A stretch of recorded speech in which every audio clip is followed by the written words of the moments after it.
We are living in a time of such upheaval and misdirection that I have often wondered, what place does memoir have in all this?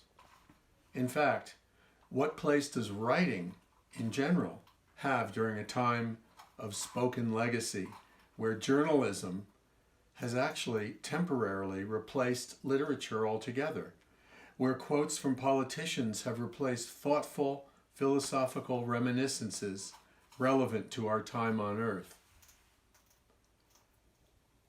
As a memoirist, I wonder, but what is memoir? I have to ask myself this question often.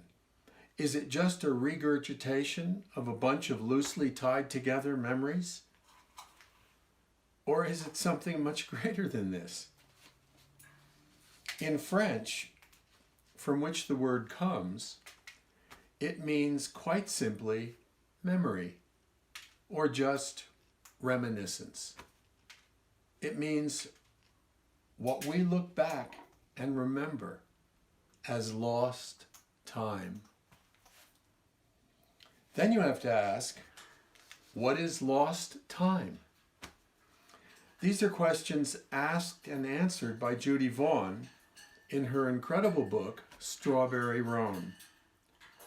Her true stories of transformation, growing up on a horse ranch run by her father, are more than believable and quite a bit more than memory. Because in researching lost time, what always happens is reflection, introspection, the reach deep into the subconscious for, I have to put this in quotes, what really happened. Judy spent more than a year thinking about and writing about her past, as well as her present. The result is a novelistic collection of poetical and often startling visions of being lost on Hermit's Peak, being a handmaiden to the birth of many horses, feeling hopelessly young and helpless in a backwoods, canyon-enclosed world where Judy was a girl, a teen, a young woman in search of herself. As a grown woman, she would write a chapter about achieving the status of being a doctor, but also aspiring to be a rodeo queen and falling into a scary miasma of gin in the evening, 1, 2, 3 drinks, and a husband who was often not there in the psychological sense. Judy's story is not one story, but many, and it includes wanting to be a writer. And so she has become, and this is her triumph. Not only did she overcome self-doubt on a number of levels, but here is her book, one that I believe you will not be able to put down, because as one writer said, while reading it, you suddenly realize this is a female version of Twain's Huckleberry Finn. How did she do it? How did she pull it off? As her sometime mentor, I believe we have to use a metaphor here. Judy climbed on the back of a strawberry roan, slapped leather, and rode her way into a carousel of dreams, tragedies, and scary transfigurations of a girl growing up, sometimes too fast and sometimes too slow. I've been lucky myself to have been a memoir teacher and a memoir writer. For some 40 years, I've been writing and teaching and publishing. Maybe luckily, I helped. Maybe luckily I helped to sprinkle a little pixie dust on Judy. But perhaps possibly it was just the opposite. Maybe Judy sprinkled the dust on me. And now, hopefully, you will get a dose of that magic dust yourself. As Judy found out, nothing's stopping you.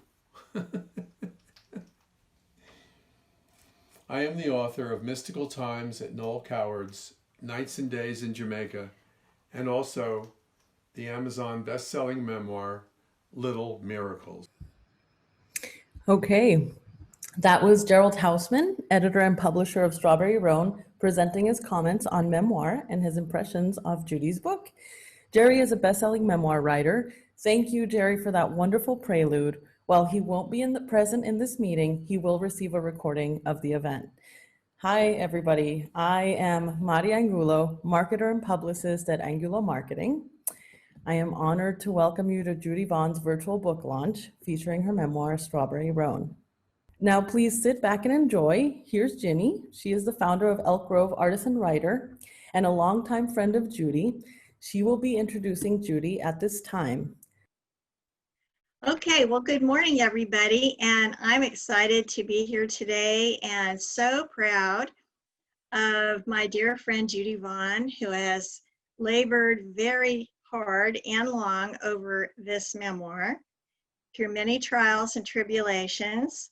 And we write and read in almost every class every week. So she has been writing and reading with me since 2013. She was one of the first students that came on board to my class. And I was so excited to have her. And she has come to every soiree. She's come to every open mic. She has been faithful to come to our away events, because we have a lot of writer retreats and so forth. So we have heard and seen a lot of this memoir in progress. So how exciting to be here today to see her finally bring it to life, right? And share it with the world. It's one of the most exciting moments of a writer's life. So congratulations. I did want to say a little bit about Judy's background and experience, because it's quite unique in the writing world. Judy began to write after practicing neurology and rehabilitation medicine for years in New Mexico and in Colorado, and of course here in Sacramento County. And she started writing several years ago, I'd say probably 10 or more, with Jan Haig, who is the founder of the Sacramento branch of the Elk Grove Writers and Artists. She's a Amherst trainer. And then she came to Elk Grove, lives in Elk Grove near me. And I was, of course, very close, and she could buzz over. She's only about 4 blocks away, and join our group every week. So it became a fast friendship and one of long endurance. She also is a member of California Writers Club, so she's very active helping other writers learn what she knows. And the Northern California Publishers and Authors, which I think is so exciting for an author. She continues to hone her craft. She goes to workshops. She's constantly on the learning. And this is wonderful. So congratulations, Judy, and I will let you take it away. Hello, everybody. So I'm ready to start. And what I'm going to do now is I'm going to read 3 passages from Strawberry Roan. I'm going to beginning because I think that always sort of helps people get oriented. And then I'm going to go on because it's almost Halloween. I'm going to read a part of the book that includes a ghost story. And then for the end, I'm going to read a bit about my days in boarding school. So anybody who's had a look at the book, that will sort of orient them. Anyone wants to follow along? Of course you may. So this is chapter 1, The Other Las Vegas. The February frost gave way to the warmth of the first sunlight that washed the red brick facade of the Plaza Hotel in Las Vegas, New Mexico. The real estate agent picked up my parents, Wally and Elizabeth Beil, at the curb. He must have shown them the town, Douglas Avenue, where Wally, an ophthalmologist, might soon have an office, and St. Anthony's Hospital, where he would remove the cataracts from the eyes of the town's residents. Maybe the agent pointed out the perennial garden in the walled front yard of a pretty territorial home on North 8th Street. Soon the odors of dust and dried grasses perfumed the day. The sky enchanted my parents.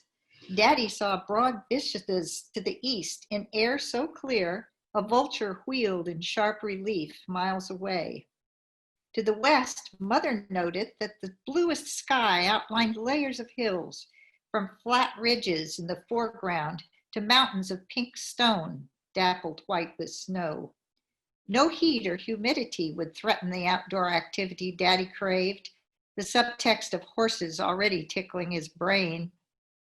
Mother found parallels with Colorado, where she had spent youthful summers with a beloved cousin. The agent piqued her wide-ranging intellect as he spoke of the art scene centering around the galleries and museums of nearby Santa Fe. My parents immediately made the decision to move from New Orleans to Las Vegas. They sold the idea to my older sisters, Betty and Mary, by linking the move to their new interest in horses. In the spring of 1950, when I was 6 years old, I squirmed in the sweaty back seat as Mother drove through Texas. The old Pontiac held 3 kids, lots of luggage, and a Labrador retriever, head out the window, tongue dangling in the tepid air. The closer I got to New Mexico, the more sure I was that a volcano was about to sprout under my feet. My kindergarten teacher had shown slides of a smoking mountain that grew up from a farmer's field in Mexico. It wiped out a village of children like me. She painted a big circle on the easel at the front of the class. Brown poster paint for earth, red poster paint for flames. We stared horrified as fire inside the earth broke its crust and sent hot lava over the ground. But we don't have volcanoes in New Orleans, the teacher said. The crust is thick here. As we neared Las Vegas, the mountains rose up, first as foothills and small valleys, then as flat peaks capped with snow. The Sangre de Cristos, Mother said. We skirted the mesas for a few miles. Then at the edge of town, we entered a long street of brown plastered houses before emerging into the plaza of West Las Vegas. Cottonwood shaded the park around the bandstand, and a few men smoked on shady benches. The 3-story hotel advertised enchiladas on the first floor window. We were hungry. Order hamburgers for the kids, the waitress warned when Mother asked what an enchilada was. How do I get to Minnesota? She asked after we ate. How do we get to Montezuma? Turn right on Hot Springs, the waitress said, and follow the road to the old Montezuma Hotel. I have directions from there, said Mother. The realtor said the house is behind a castle. A castle, I said. You didn't tell us. My sisters were chattering. Where will we keep the horses? You'll have to ask your father, she said. He's coming as soon as he arranges Lady's train trip. Hot Springs Boulevard was nothing like New Orleans boulevards, which were lined with trees and flowers. A few blocks from the plaza, this narrow, barely paved street ran out from the disappearing town into little farms with cornfields and cattle. Soon the promised castle appeared up from the curve of a small river.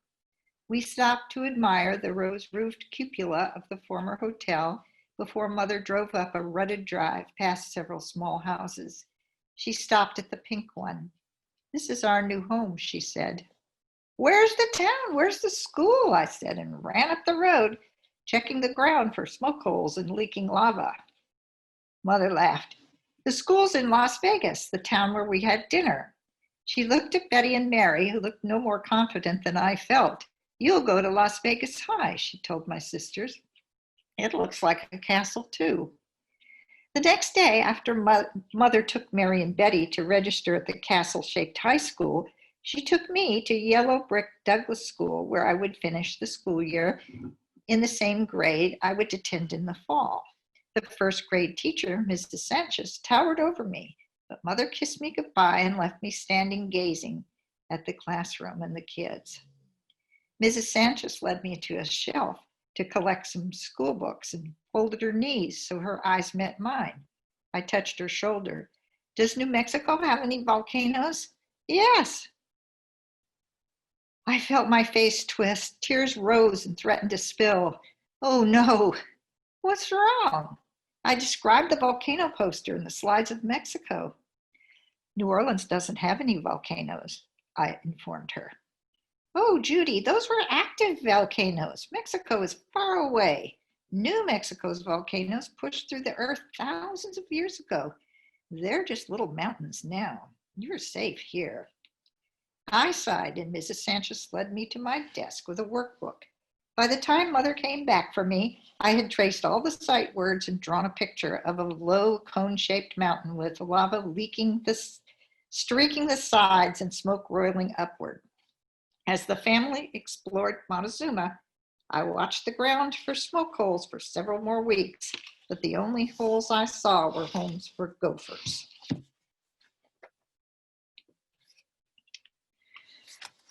So in a little bit, I'm going to show a little slide show, and you'll see Douglas School, and you'll see Douglas Avenue in the building where my dad had his ophthalmology office, and you'll see St. Anthony's Hospital. And then you'll see some things that go with the next chapter. This is the bride ghost of the Upper Guyanus, and we've gone from 50 to 58 now.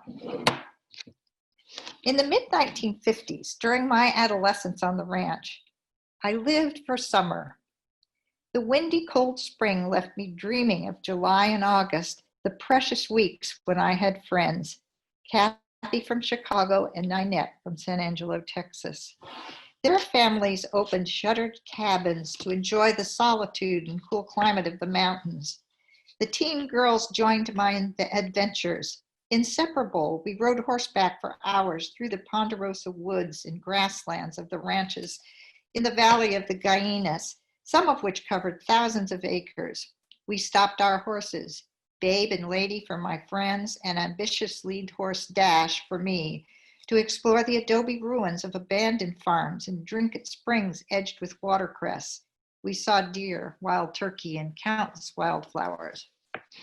But Ninette's Aunt Nine insisted that we spend some of our time at their log cabin, 10 miles up the canyon from our ranch, without horses. At first, we balked. The specter of nothing to do was soon banished by the older but lively Aunt Nine and Uncle Bill Taylor. Aunt Nine watched our resistance crumble. And you can help me make fudge. Then Uncle Bill has a story for you.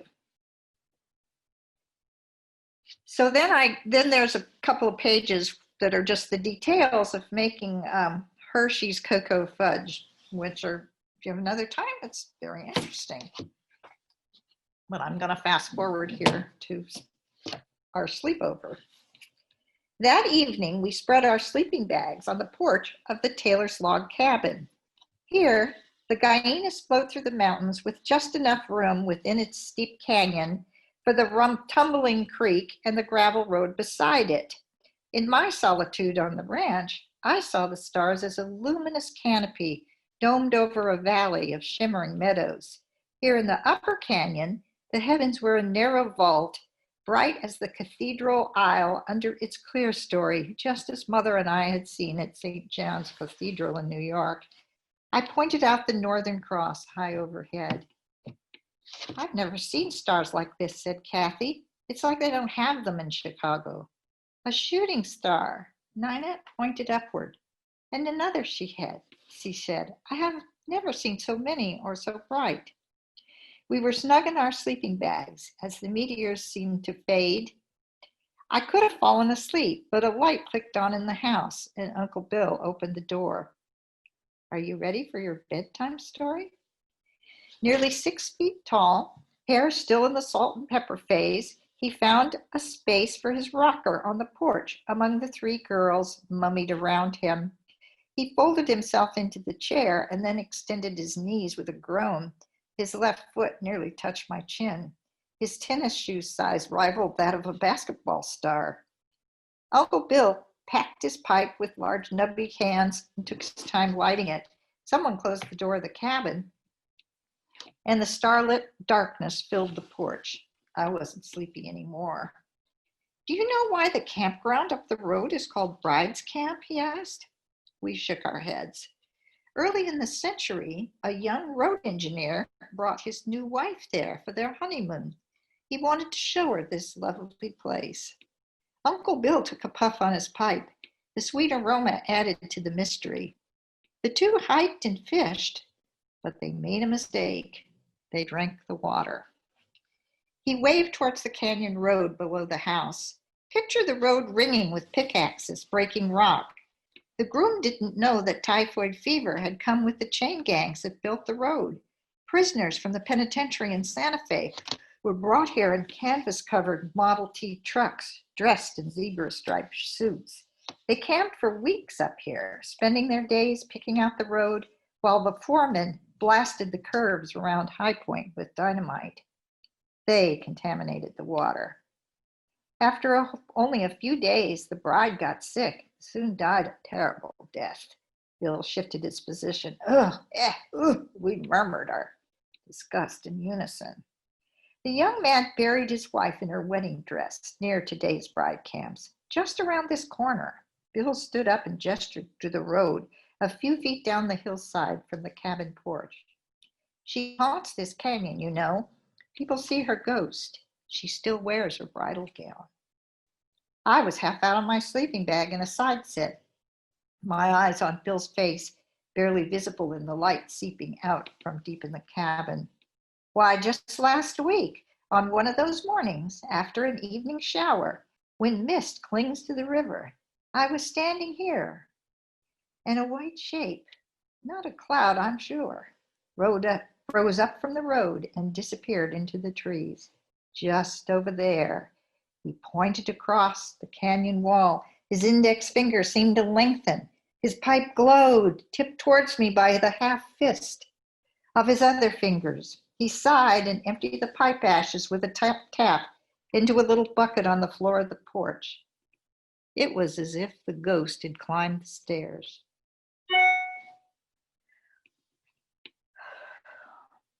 The three of us slipped out of our sleeping bags and wrenched our gaze away from the sight of the drifting ghost. A scuffle ended our stunned silence as we dragged our sleeping bags into the house. Aunt Nine turned on a lamp and settled us with a cup of cocoa.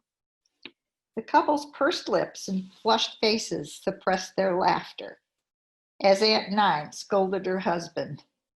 Now, Bill, don't scare those girls or they won't come back.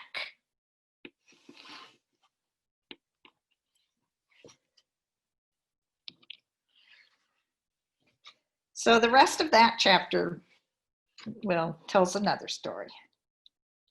So one of the pictures you'll see is the three of us on horseback when we get to the little video slideshow.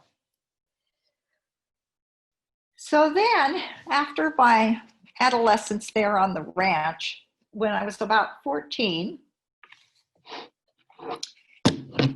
it was decided that it would be best for me, and I participated in the decision to go to a boarding school in Colorado called Colorado Rocky Mountain School. And this is a story from Colorado Rocky Mountain School. It's called Dish Crew. Founder John Holden designed CRMS, which is what we called it, to be an antidote for easy living. Although it was a secular school, it was as structured as one with a spiritual discipline.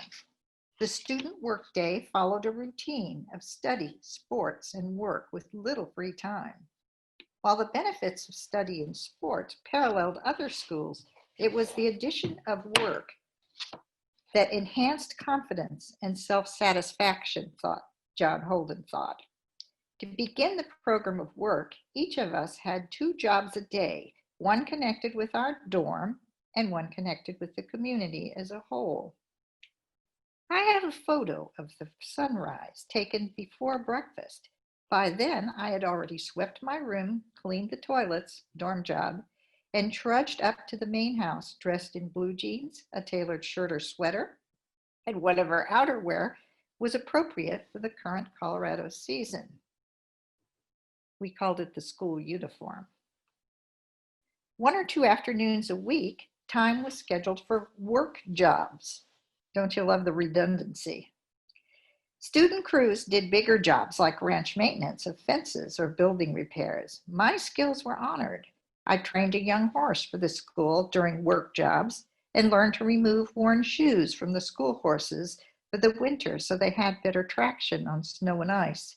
More humbly, some days I was assigned to spread manure. Routine community jobs took about 30 minutes. Over my 3 years at CRMS, I was a classroom cleaner, waiter, breakfast setup person. This changed each term. It wasn't long before I knew the pros and cons of each. At the beginning of January 1959, I was assigned to the dinner dish crew. Better than any other, even breakfast dish crew, I could tick off the reasons it was the plum job. Always hungry, I relished the perks. A chance to eat early, stew still steaming, pasta not yet sticky, pie still warm. And I could be late for evening study hall.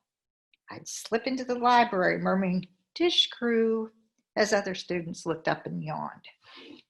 Best of all, in a world without personal portable music, before boomboxes or electronics, the CRMS kitchen was occupied by an LP turntable the size of a large suitcase. It sat on a countertop, its built-in speakers covered with tweedy fabric. Its bass boomed, its high notes tweeted, filling the kitchen and vibrating the soles and eardrums of every member of the crew with the California beach sound. Every day was a party. That winter, I was the least popular girl in school. I'd just been assigned a new roommate, a sure sign of social failure. I had acne. I was cutting my own hair with a new patented razor comb. I needed the chance to be with the cool kids and make up for the years on the ranch. I reported to the kitchen where 10 of us clustered around a list taped to the wooden table that was the heart of the room. I heard a titter, a nasty mock. "It's pots and pans for you, Judy." What? I would not be in the main kitchen in the jocular dish brigade? I was supposed to wash dishes in a huge sink in a lonely, isolated room? No record player, just one partner? And it was never a pairing of pals. I began a desperate scan of the rest of the names. Oh no. "You are so lucky," said Marty. "John Chase is on pots and pans with you." She might as well have said Cool Hand Luke. John, whose last name graced many a national bank, was the soccer star, tall, blonde, and blue-eyed. He would hate me. I felt sorry for him. I turned around and there was John, smiling. "Let's get to it. I'll scrub and you dry." He didn't seem to notice how awful I was, and he even asked me about my horse. By 6 p.m. on the night of the coffee gelatin, the rest of the students took their places around the 8-seat folding tables in the all-purpose room next to the kitchen. Dressed for dinner, they looked like ordinary high schools of the late 50s. After a shower, they had ditched the school uniform. The girls wore pleated skirts and sweaters. The boys wore preppy chinos and sports shirts. After a faculty member at the head of the table and 6 students sat down, one place was empty. The waiter, who would fill the last chair, lined up at the kitchen with his compatriots. Each hoisted a tray arrayed with the main dish and sides and carried it to their table in the dining room. The teacher filled in for what might have been a parent. She began the conversation and modeled manners and decorum. I wondered how the school got the teachers to eat dinner every night with the students. How was it for them? Didn't they have lives of their own? Maybe the cook who mixed the dessert was distracted, or her hand slipped when she added the gelatin granules to the sweetened coffee. Maybe the whole event was planned by some higher power. Clear and tea-colored, the dessert had the jiggle of a proper gelatin. A few minutes earlier, when the dish crew got their first look at it, I stuck my spoon into the rectangular solid in the bowl and noticed that its rubbery texture defied penetration. Like some yet-to-be-invented polymer used by NASA, it could not separate a morsel to be tasted. The crew exchanged glances. A pact of silence let the scene play out. Among the rest of the school community, no one was warned. Would there be consequences? The tinkling of silverware lessened. The waiters began to bring the dishes from the main course of their particular table of 7 students and 1 faculty member. Then each waiter picked up a tray with 8 bowls of dessert, coffee gelatin. Dinner would soon be over. The dish crew set up the assembly line. Each member took their position. The scraper would use an oversized rubber spatula to knock the big stuff off the plates into a slop bucket for the cook's hogs. Then she dropped them into one of the 2 washers sinks. The washers swished them off and passed them to the rinser, who handed them on to the dryers, who wiped and stacked the clean dishes. In minutes, the waiters reappeared with their trays of the baked-like bowls. The scrapers struggled to manage the traffic. No one had eaten the coffee gelatin. She dumped portion after portion into the slop bowl until it was filled with brown cubes half the size of a construction brick. "I can't keep up," she screamed. John and I left our skillets and stock pots in the giant sink to see what was up. As the scraper turned to the center kitchen table, where a spare slop bowl waited in readiness, a block of the stuff teetered, then toppled to a stool. I waited for it to shatter into a sticky mess, but it bounced, arced to the floor, and tumbled across the linoleum through the propped open door into the dining room where the students socialized before scattering to their evening activities and study halls. The conversation stopped. All eyes watched the last quiver. The captain of the ski team, a burly kid with a 5 o'clock shadow, laughed. A girl from Denver with pennies in her loafers picked up the cube and threw it at her roommate. It bounced off the other girl's sleeves without changing shape or staining her or leaving a stain. The rinser experimentally pushed another cube off the overflowing slop bowl. It skipped like a stone on a mountain lake, crossed the knife-scarred wooden table, and was handily caught by the washer. We pots and pans partners started a game of catch. John flipping another shivering cube towards me. I threw my cube to a student waiting to begin the madrigal singing group in the dining room. Laughter drowned out the Kingston Trio on the record player in the corner of the big kitchen. The headmaster, John Holden, came in, mouth wide, eyebrows contracted. His job was to stop trouble before it spread. And in this case, it had already spread. The girl from Denver tossed him a cube. He stared at the brown glob covered with dust bunnies. "I have to sit down," he said. "How often do we get an inanimate visual joke?" I memorized the Kingston Trios.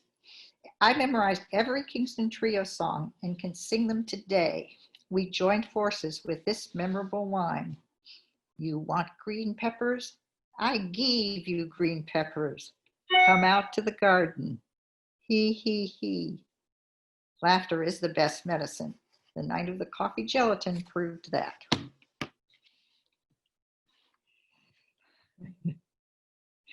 Thank you. Thank you.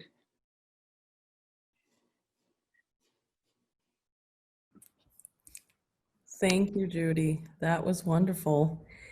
And, oh, I think you turned off your video, but I'll, Oh, no. Okay, let me. there we go. Yeah.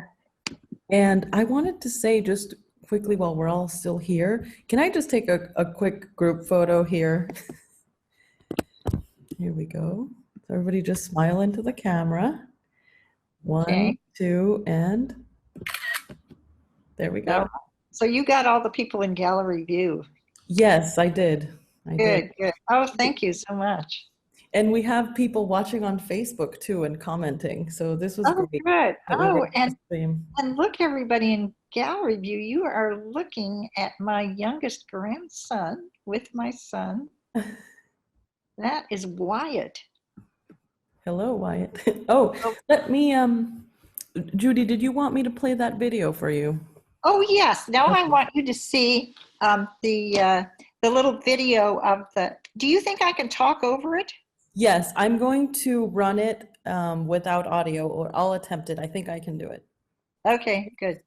So let These me are just a few, this is just a little slideshow of things that turned up in what I read. This is another picture of my parents, and that's on the porch of their house at the ranch. And I didn't use this one in the book because they don't look that happy. But. Oh, and this, when the next one where I made, this is what I was describing, these little flat hills and then the big pink rock of Hermit's Peak there, of the mountains beyond. And where the ranch was is sort of near the base of this big rock, this big granite thing. Okay, I'll play again. And this is the view as you drive in from, as we drove into West Las Vegas that first day. And there's the plaza and the Plaza Hotel beyond. It doesn't look too different today. This is a recent picture that I took. And that's Douglas School with its pretty kind of Mediterranean style. And I was going to read a chapter about watching the rodeo parade, and we would sit on this lawn, and Douglas Avenue is towards the foreground there, and we would watch the rodeo parade from there. And this is when I was really little, like the first year I was there. And this is the old Masonic building, and my dad's office was about here.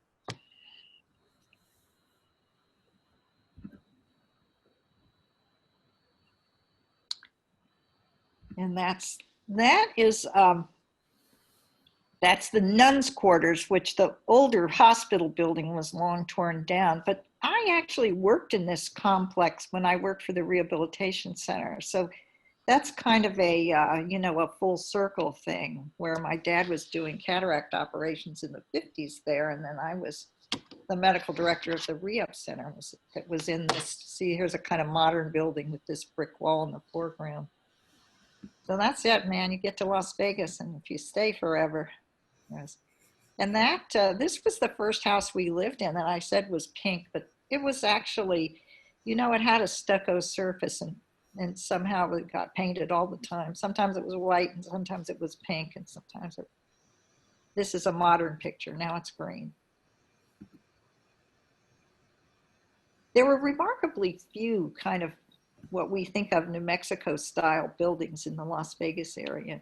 And this is a picture that of the three of us sisters. That's me skating, and that's my oldest sister, Betty, and my not less older. My sisters are 8 and 11 years older. And people from Las Vegas who are watching will remember that on the Guyanas, there used to be ice ponds for cutting ice in the winter to serve the hotel because it was, before there were ice makers. And they turned one of the old ice harvesting ponds into a skating pond, and it was there for years for the community. It's very nice. This is Cindy, who's in several of my stories, the Labrador Retriever. And this is the 3 girls that were my boon companions in the summer, and that's me. And this is my horse Dash, and these are 2 horses that weren't ours. They were just rented because we were away from the ranch, and they rented the horses up at the end of the canyon road. But that's Kathy from Chicago and Ninette from Texas. Oh, and I described a couple. This cabin is very much like the Taylor's cabin. And they all had this just absolutely basic log cabin style, Lincoln log style. All right. Okay, I will unmute everybody so that we can, here we go. So do I have a list of questions? Did anybody put them on chat? Yes, 7. We have some wonderful comments, actually. Oh, good. So I'm going to look at chat here. Elaine, I'm so glad you got here. Love the first story. Fun to relive visiting Las Vegas and the ranch. Yes. Okay. Chapter 3 was a tearjerker for us. Love the details. Okay. So I know at least one question because I talked to Dorothy on the telephone a few days ago. Dorothy's the one that's here by phone. Are you still here, Dorothy? Yes, I'm still here, and I still have the Okay. same questions that I asked you on the phone if you want to address one or more of those. Yeah, why don't you ask the one about Betty? All right. So I know Betty was, I believe, 11 years older. You talked more about Mary in the book than you did Betty. So I thought you might tell us a little bit more about Betty. Okay, well, I'd love to do that because Betty's daughters are here, so I can talk about Betty. So Betty, being 11 years older than I am, just think of that in the span of our school years. So when I went to the first grade in Las Vegas, Betty was a senior in high school, and she went to Las Vegas High. It was her only year of going to school in Las Vegas, but she was very, she was a person who was very open to new experiences. So she was all for going to school at Las Vegas High. I think my parents offered her the choice of going back to New Orleans and finishing at the school that she'd gone to for the rest of her school years. But she said, oh no, I want to go to Las Vegas High School. I want to see all this. So, so the reason she isn't much in my memoir is she just wasn't there with me the way Mary was. Mary was only 8 years older, so she was there at the ranch for much more time, and so she figured into my stories. So Betty went on to college. She went to Colorado College first, and then transferred and ultimately graduated from Colorado University. She then took a year of graduate work in medical laboratory, and that was her profession as long as she worked. She had an apartment in an older apartment building. I mean, they're still there in Denver now. They're just beautiful apartment buildings. And she met her husband, Fred Watts, who was a young engineer there at that time. So that's her story for her daughters who are with us today. And I see that you actually have a few questions in the chat. Okay. Consuelo, if you would like to ask your question, you can go ahead, Consuelo. Hi, Judy. I love all the details, how you remember the rodeo name and the schools and all that. Did you have to do research to try to go back and figure out what the names were? Or did you just remember? No, I did do, well, so here's my story. You know how some people are sort of glass empty and some people are glass full? Well, I was asking my sisters, for artifacts, for scrapbooks or pictures, anything that would help me with memories, because many of the memories are in there that are in my book or from that. Well, Mary was just sure I didn't have anything that I could use. And so I said, well, I'm going to come visit you, Mary. So I went to her house, and I'm so glad I did, because it was only like 2 or 3 years before she passed away. And she brought out this box. I mean, it wasn't a huge box, but everything that was in it was just this complete gem. And one of the things that was in it was the rodeo program. You know, the picture, the green program with the horse on the cover. I had that. Not only that, it was marked by the kids with the rodeo, the roping times, how long it took the roper to rope it. And it was an amazing rodeo. Whenever people go to a rodeo with me today, and in modern times, I'm always gritching and complaining about how, man, this just wasn't like the rodeos in the old days.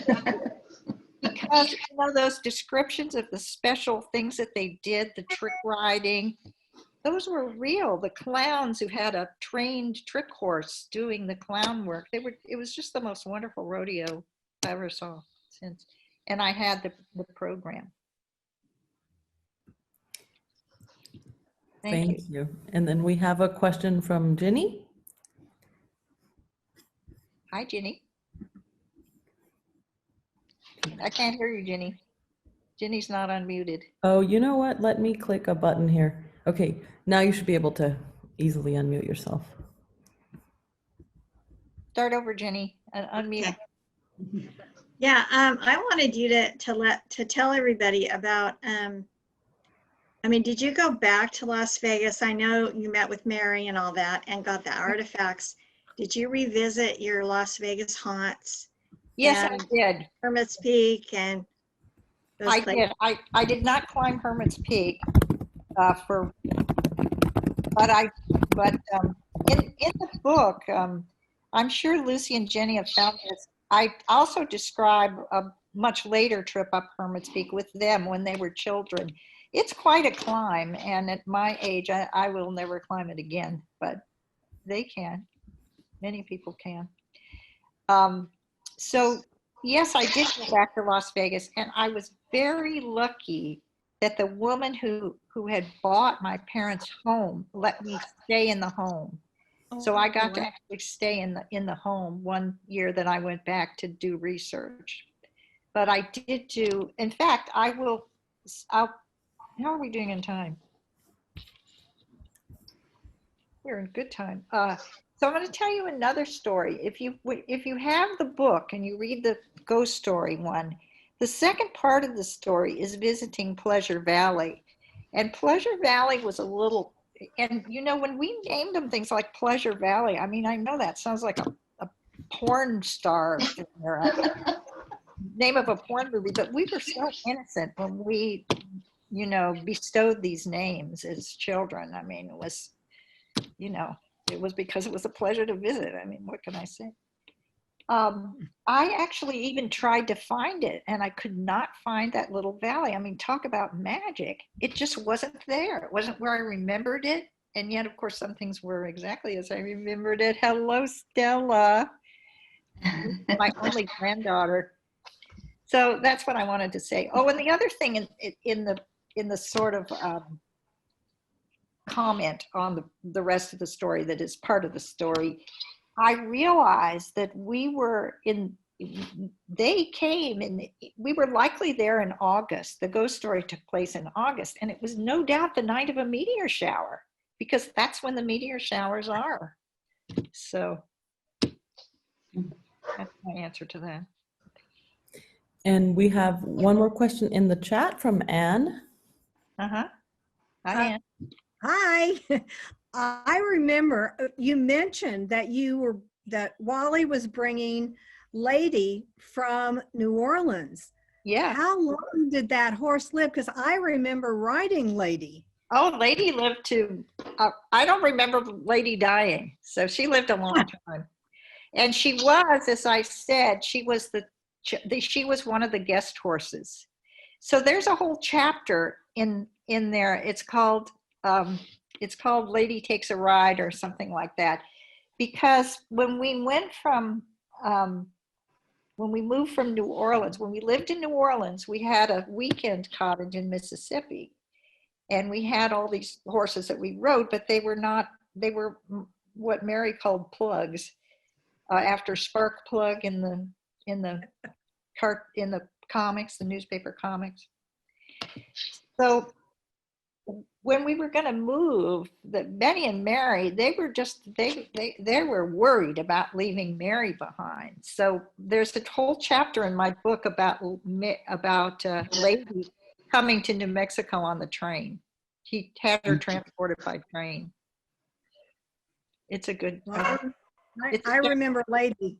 Yeah, Lady was a good horse, and in my book I define what a good horse is, and that was Lady.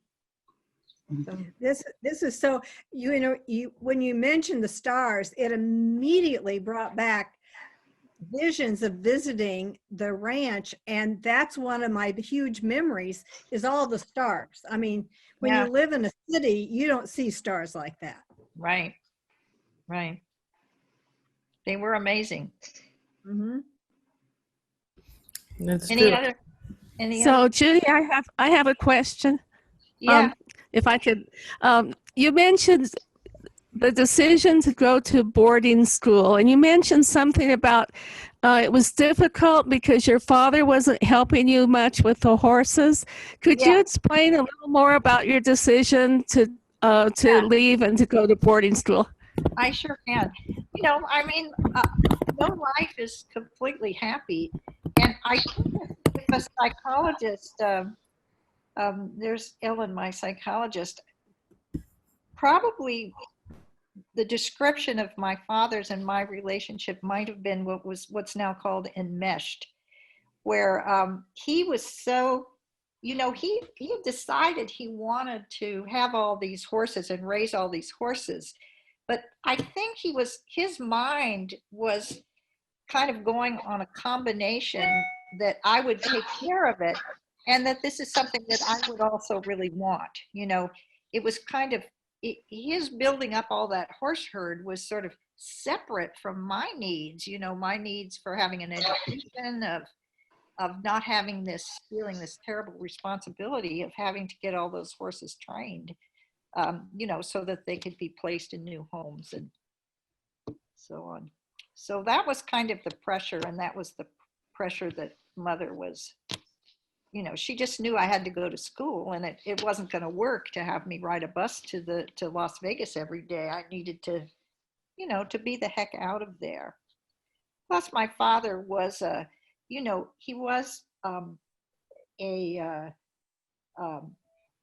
user of alcohol, and he would overuse alcohol for periods of time, and then he'd be sober for months or even years, you know. So it was, as I described, one of the phrases I use it was like living in earthquake country. You just never knew if he was going to be there to help you or not. And then Judy, we have another question in the chat here. Kevin? Okay. So, Hi, Judy. hi, Kevin. Hey, I wanted to ask you. I think the hardest part of writing I've ever done is about myself Yeah. and my mistakes and my triumphs and my challenges and Yeah. difficulties. And I've talked to lots of writers that have told me the same thing. And I'm making the assumption that you may have been challenged by some of the things you reveal as well. And I wanted to see if you could talk a little bit about facing that fear or trepidation or whatever it was and overcoming it. Well, yes, that's true. And I think that is true of many writers. I think, and I sort of do this, you know, once in a while you're asked for advice. And, you know, if somebody says, oh, I want to write my memoirs. And I always say, you know, we'll start with the happy times, you know, describe that, you know, great trip to Baja, like I have in the book, or, you know, describe the really positive ones first, and then it gets easier. But the hardest thing for me has been because if you have a lot of animals in a place like a ranch, you know, we had as many as 30 horses at a time.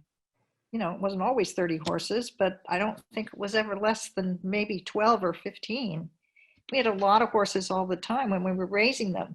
And that means that you have a lot of horses that get sick and a lot of horses that get injured. And so there's kind of this constant tragedy, line of tragedy going on in the background because animals were just taken care of differently in those days.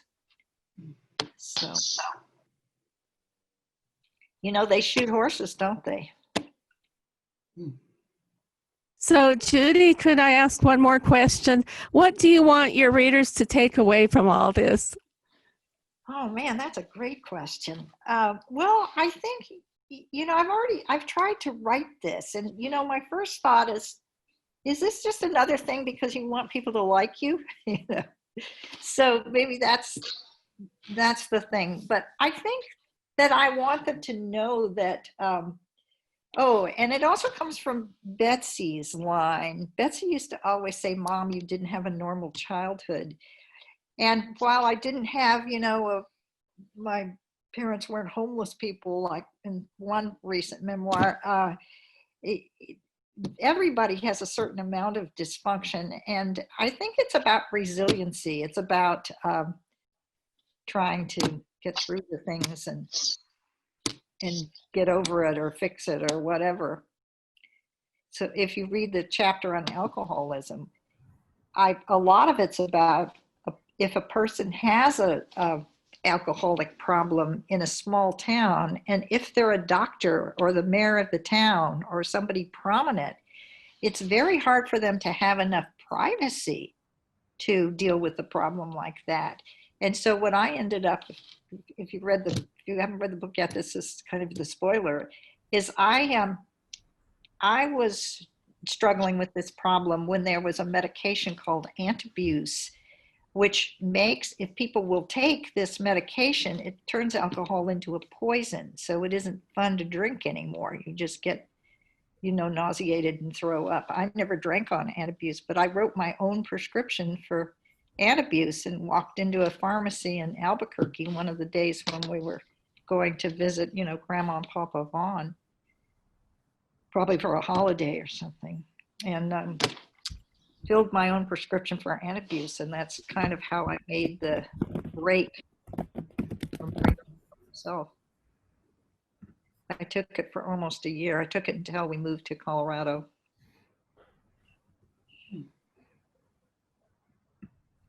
Any other questions? So now I have a couple of things to say, and that is, so I'm going to talk about the book plates, Mari, or are you going to talk about the book plates? Go ahead and make your note, and then I'll do a little recap of the email we'll be sending out. Okay, great. Well, so I discovered on some TV channel recently when somebody was talking about their book that, remember, this used to be a book signing. You used to sign the book and write something nice, to my wonderful daughter or whatever here. But now, what that guy did was it sent book plates to people. So you can have your signed book by simply pasting a book plate in. So this is one I wrote for Lyman, and I'm going to send it to him. And it says, to Lyman with love, enjoy this glimpse into your mom. And then I signed it. So that's what I have. And these are really nice book plates. Go up a little bit, Judy, and back, up and back. There we go. That I got from a library supply store. Nothing tricky like for writers. It was for the library to have book plates. So the only thing you might want to know is I looked at it and it was really hard to see where you get the backing off. So just kind of play with it a little bit, and then you'll see where it splits. And all you have to do is ask for one. If you've bought a book, say at Amazon or things like that. Thank you, Mom. And also, we wanted to talk the another group that I'm writing with now, Writing by Writers. They always tell you a local bookstore. So I have 2 local bookstores that can carry my book. One is in Las Vegas, New Mexico, and it's called The Paper Trail, which I think is a really cute name. Isn't that a cute name? And then one in Sacramento, it's called Capital Bookstore. It's downtown. And Capital Bookstore has 2 copies of my book in stock around here.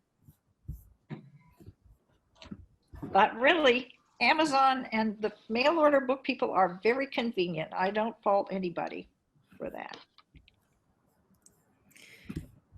Okay, so just a couple notes before we end the meeting. If you haven't already purchased the book, we will be sending you a follow-up email with links to buy the book from your local bookseller or online vendors. I actually dropped some links in the chat as well, so you can grab those if you don't want to wait for the email. And remember, you can request a book plate, as Judy was just mentioning. You can just email her and she'll send it over to you, and send your address, of course. We will also share with you in the follow-up email about her international online book tour. People all over the world are reviewing Judy's book online. She will be interacting and responding to their impressions of her memoir through the month of November. She will also be debuting a new website soon. So we'll send you all those details. And you can actually see the link that I put in the chat, and that will send you, where you can see the full calendar of all the people who are reading her book. Judy actually had to send a book to India earlier this month. Yeah, I sent a copy to India, a copy to Germany, a copy to Spain. Yes, I live in Madrid, so it's 8 o'clock here. And I'm actually working on a couple of other books. I'm working on another set of pieces, that some of which are very close to what's in Strawberry Roan. They're memoir pieces. Some of them are short stories that are, most of them are about horses. I think that's my trademark, is to write about horses. I'm writing a consignment. I'm looking at this kid. Get still his attention here. Could you unmute my son? I believe anybody can unmute at this point. Oh, can you hear me? Okay, there, he unmuted. So I wanted to say that I'm writing a book on consignment from this granddaughter right here, Miss Stella Vaughan, who requested a story about unicorns. Getting kicked by her brother. With the face she's making. So her unicorn story is well on its way. No, thank you. You're welcome. Mari, may I say something? Yes, absolutely. This is Kathleen. I've been writing with Judy since 2013, and I just want to let you know how proud I am. I feel like I've been on this journey with you and Jenny for, since 2013. And I remember when I first met you, I'm a retired dancer. So here I was sitting next to this neurologist. I'm going, what am I doing here? She doesn't use spell check, I'm sure, So I was just so nervous the first time I met all these wonderful women in Jenny's group. And all through the years, we have grown together. We felt safe. And I just can't tell you enough, Judy, how your details have just grown so beautifully. All the details you talk about, the colors and the smells and the textures of where you used to live. It's just incredible to see your growth, and so proud of you. Yeah. Well, of course, I need to thank Ginny for a lot of that. I used to jokingly call her classes it's Ginny's MFA, because I felt like it was enough for another degree. So thank you again, Ginny, for all you've given me. And Ginny's there for other people. Oh, there's nobody here who hasn't been there hardly. So, hello, Elliot Eisenberg. Hi. Hi. You remember Warrington?